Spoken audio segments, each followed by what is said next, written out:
Good afternoon, good evening, good morning.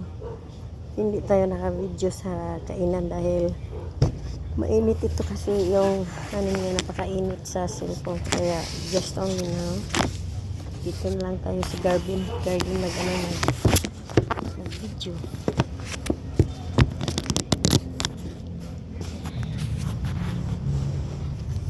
Walang ano dito, hindi mainit. Ang hangin ay nag-ano-ano lang yung hangin. Yan.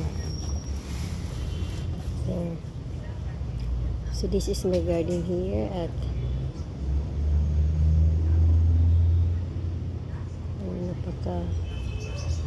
wala akong inaantok.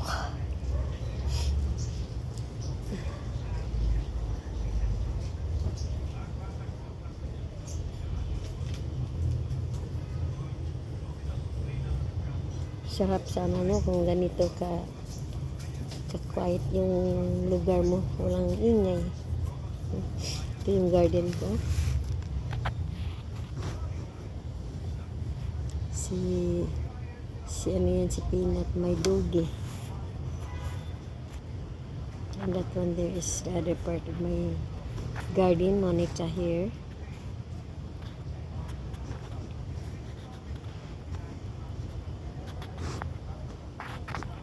Pero yung mga chair, i-repair pa yan kasi yung mga umupo dyan, alam mo na pag inaano. Kamay. May na ka? Oo. Peanut. Okay na ka?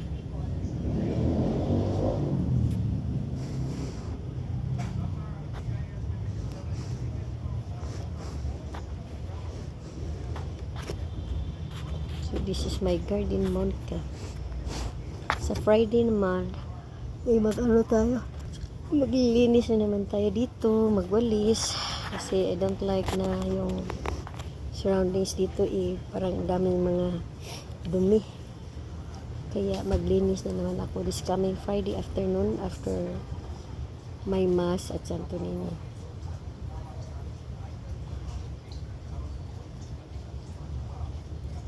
Dami pang ayusin dito mga guwaps.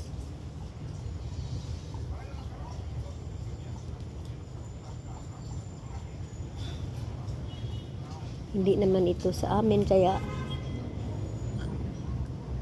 I will spend money for this a lot kasi this is not our place, this is not our lot.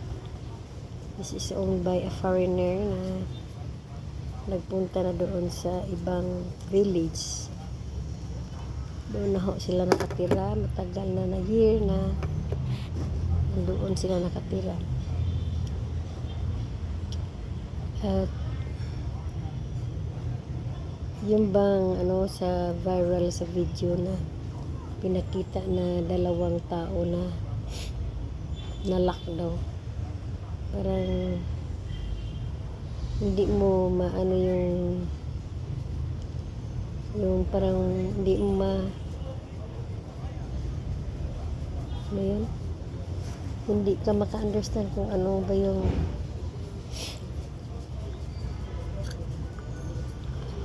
dami natin doon kasi parang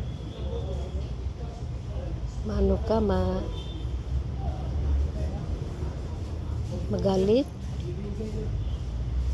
parang hindi mo naman control mo naman magalit ka kasi yun ang nangyari sa kanila. At napaka hindi mabuti yung puro sila may mga asawa pala. May mga asawa pala sila at yun ang nangyari sa kanila.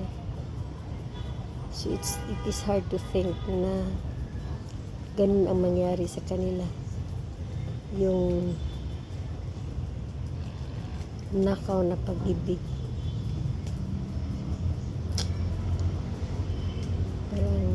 Parang hindi mo ma-isitol yung mga pag-think mo. Bakit nagkaganon ang nangyari sa kanila? Kaya para walang mangyari, walang sabit. Sana wag naman magawa yung mga mag-asawa outside their marriage. Sana, I don't judge them, but iano ko lang na wag, yung may mga asawa na wag mag-commit ng ganyan kasi hindi natin alam ang panahon. Siya pa kasalanan niya. Maawa naman kayo sa partner ninyo. Okay mga guwaps, maliit lang itong content natin dahil